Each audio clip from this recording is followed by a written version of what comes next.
అరే, punching బ్యాగ్ని punching బ్యాగ్లా కాదు మామా, మన స్ట్రెస్ రిలీఫ్ మిషన్లా యూస్ చేసే టైం వచ్చింది.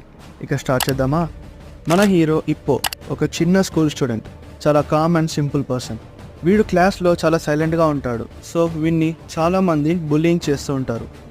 ఒకరోజు మన ఇప్పో మీద లోకల్ బుల్లీస్ అటాక్ చేస్తారు. అందరికీ లైఫ్లో ఉంటాడు కదా ఎవడో ఒక విలన్ గాడు. అలాగే ఇప్పోని కూడా ఒక సీనియర్ గాడు బుల్లీ చేస్తాడు. కరెక్ట్గా కింద పడే టైంలో మన తకమురా ఒక ప్రొఫెషనల్ బాక్సర్ ఎంటర్ అవుతాడు. వాడు కొట్టే పంచెస్కి ఆ సీనియర్ల పాయింట్స్ తడిచిపోతాయి. ఇలా అయితే కష్టమని చెప్పేసి తాకమురా ఇప్పోని బాక్సింగ్ జిమ్కి తీసుకెళ్తాడు. కానీ ఇక్కడ మనోడికి చాలా డౌట్స్ ఉంటాయి. లైక్, నేను బాక్సింగ్ చేయగలనా, వేరే వాళ్ళని కొట్టగలనా అలా. స్టార్టింగ్లో మనోడిని చూసి అందరు నవ్వుతారు. దాన్ని మనోడు చాలా సీరియస్గా తీసుకొని అందరికీ ప్రూవ్ చేయాలని డిసైడ్ అవుతాడు. ఇక్కడ మన హీరో జర్నీ స్టార్ట్ అవుతుంది.